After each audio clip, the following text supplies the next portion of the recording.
The last lesson French novelist और short stories writer Alphons डोडे ने लिखी है। ये स्टोरी फ्रैंको प्रशन वॉर के ज़माने की है, जब फ्रांस के एल्जास लरेन रीजन पर प्रशा ने कब्जा कर लिया था। इस कहानी का प्रोटैगनिस्ट यानी कि मुख्य किरदार फ्रांस है, जो एम हैमिल से फ्रेंच लैंग्वेज सीख रहा है। एक दिन स्कूल जाने पर फ्रांस को पता लगता है कि अगले दिन से फ्रेंच पढ़ाए जाने पर बैन लगा दिया गया है।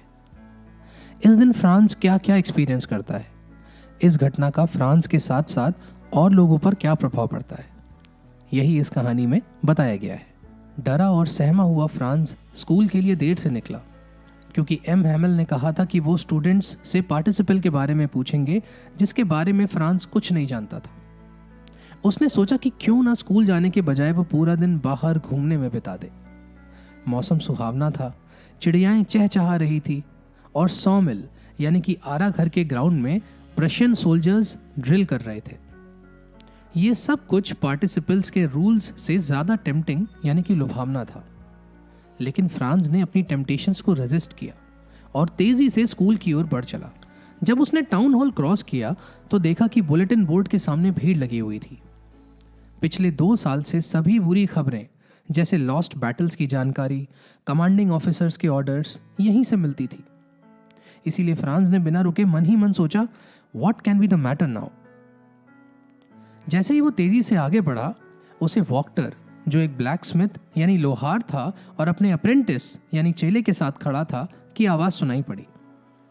इतनी तेजी से मत जाओ लड़के, तुम्हारे पास अपने स्कूल पहुंचने के लिए बहुत टाइम है।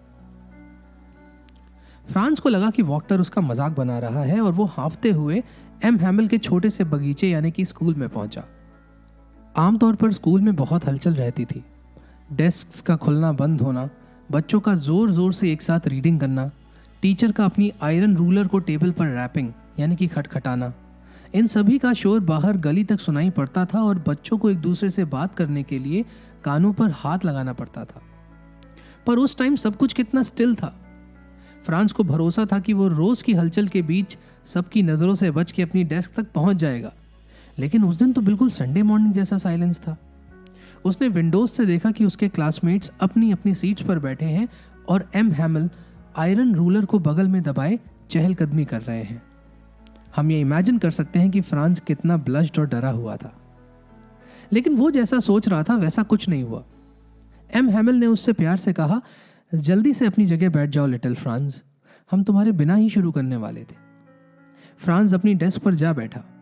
घबराहट दूर होने पर उसने देखा कि उसके टीचर ने आज एम्ब्रॉयडर्ड यानी कि कशीदाकारी वाली पोशाक, beautiful green coat, frilled shirt और सिल्क की कैप पहनी थी, जिसे वो इंस्पेक्शन और प्राइज डेज के अलावा कभी नहीं पहनते थे। इसके साथ ही पूरा स्कूल बहुत अजीब और सोलेम्न, गंभीर लग रहा था। पर सबसे अजीब बात उसे ये लगी कि हमेशा खाली रहने वाली क्लास की पिछली बेंचेस पर गांव के एल्डर्स जैसे तिकोनी टोपी वाले बूढ़े हाउसर, पूर्व मेयर, पूर्व पोस्टमास्टर और उनके जैसे अन्य लोग बैठे थे। हर कोई दुखी लग रहा था। हाउसर ने अपनी एजेस पर मुड़ी हुई पुरानी किताब को घुटनों पर खोल कर रखा था, जिसके पन्नों पर उनका चश्मा था। फ्रांस ये सब सोच ही रहा था कि तभी एम हैमिल अपनी चेयर से उठे और गंभीर आवाज में बोले, डियर चिल्ड्रन, ये लास्ट लेसन है जो मैं तुम लोगों को दूंगा। बर्लिन से ऑर्डर आया है कि एल्जास और लरेन के स्कूल्स में केवल जर्मन पढ़ाई जाए। कल से नए टीचर आएंगे। ये तुम्हारा फ्रेंच का लास्ट लेसन है। मैं चाहता हूं कि तुम सब बहुत अटेंटिव रहो। ये वर्ड्स फ्रांस को थंडर क्लैप यानी कि वज्रपात की तरह लगे। वो समझ गया कि टाउन हॉल के बुलेटिन बोर्ड पर क्या लिखा हुआ था। ये मेरा लास्ट फ्रेंच लेसन क्यों है? अभी तो मुझे ठीक से लिखना भी नहीं आता। मुझे अब कुछ नहीं सीखना चाहिए। मुझे अब यहीं रुक जाना चाहिए। फ्रांस को बहुत रिग्रेट हो रहा था कि उसने चिड़ियाओं के एग्स की तलाश में सार नदी के किनारे पर खेलने में टाइम वेस्ट किया और अपने लेसन्स नहीं लर्न किए। हिस्ट्री और ग्रामर की वो बुक्स जो कुछ टाइम पहले तक बर्डन थी, अब उन फ्रेंड्स की तरह लग रही थी जिन्हें छोड़ा नहीं जा सकता। उसे बुरा लग रहा था कि एम हैमिल जा रहे हैं। उनके क्रैंकी नेचर और आयरन रूलर के बारे में भी वो भूल चुका था। फ्रांस को अब समझ में आया कि एम हैमिल ने लास्ट सेशन के ऑनर में अपने संडे क्लोथ्स यानी कि सबसे अच्छे कपड़े पहने थे और गांव के बूढ़े लोग क्लास में क्यों बैठे थे? वो ज़्यादा दिन तक स्कूल ना जाने के लिए सॉरी फील कर रहे थे। वो अपने तरीके से मास्टर को थैंक्स बोल रहे थे जिन्होंने 40 इयर्स तक फेथफुली टीचिंग की, और अपनी कंट्री के लिए रिस्पेक्ट शो कर रहे थे जो अब उनकी नहीं थी। फ्रांस ये सब सोच ही रहा था कि किसी ने उसका नाम लिया। अब उसके रिसाइटेशन की बारी थी। वो पार्टिसिपल के ड्रेडफुल यानी कि मुश्किल रूल को एक ही बार में करेक्टली बोलने के बदले में क्या नहीं दे सकता था, पर वो अपने फर्स्ट वर्ड्स में ही उलझ गया और अपनी डेस्क को पकड़कर साइलेंटली बैठा रहा। उसकी हार्ट बीट बढ़ गई थी और उसमें आंख उठाकर देखने की हिम्मत भी नहीं थी। एम हैमिल ने उससे कहा, मैं तुम्हें स्कोल्ड नहीं करूंगा लिटिल फ्रांस, तुम्हें ऑलरेडी काफी बुरा लग रहा होगा। मैं इस बात को समझता हूं। हर दिन हमने अपने आप को बताया है मेरे पास बहुत टाइम है, मैं इसे कल सीखूंगा। अब देखो हम कहां पहुंच गए हैं।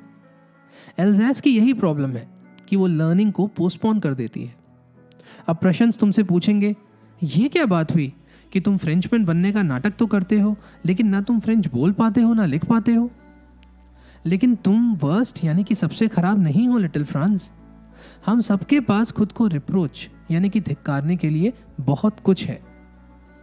तुम्हारे पेरेंट्स तुम्हारी लर्निंग के प्रति एंग्शियस यानी कि चिंतित नहीं थे।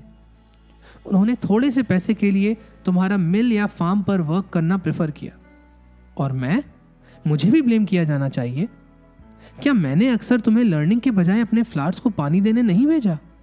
और जब मैं फिशिंग करना चाहता था तो क्या मैंने तुम्हें हॉलिडे नहीं दी?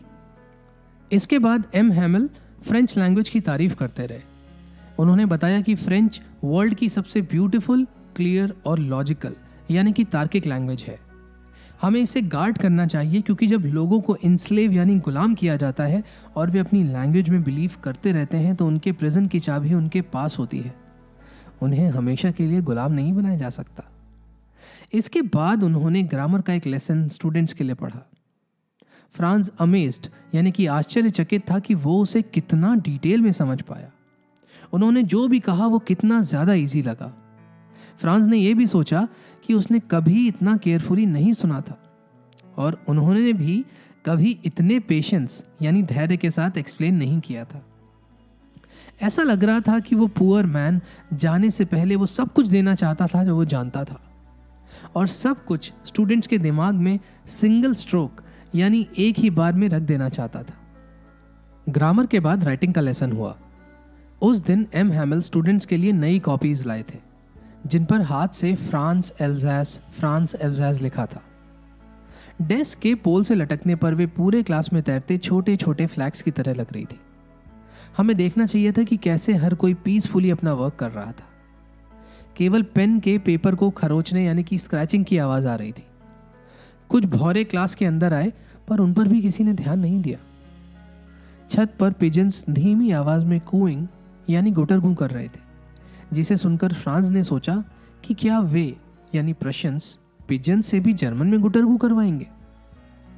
जब भी फ्रांस एम हैमिल की तरफ देखता तो उन्हें चेयर पर मोशनलेस यानी कि स्तब्ध सा होकर अलग अलग चीजों को गेज करता हुआ पाता।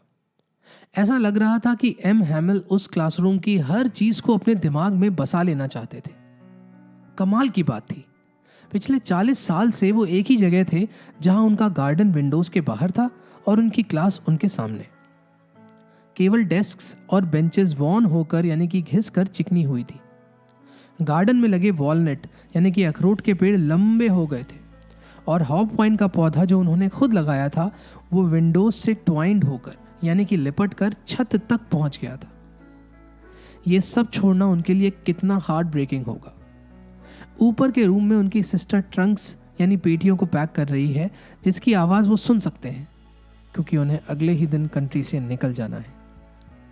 लेकिन उनके पास हर लेसन को एंड तक सुनने की करेज यानी हिम्मत थी।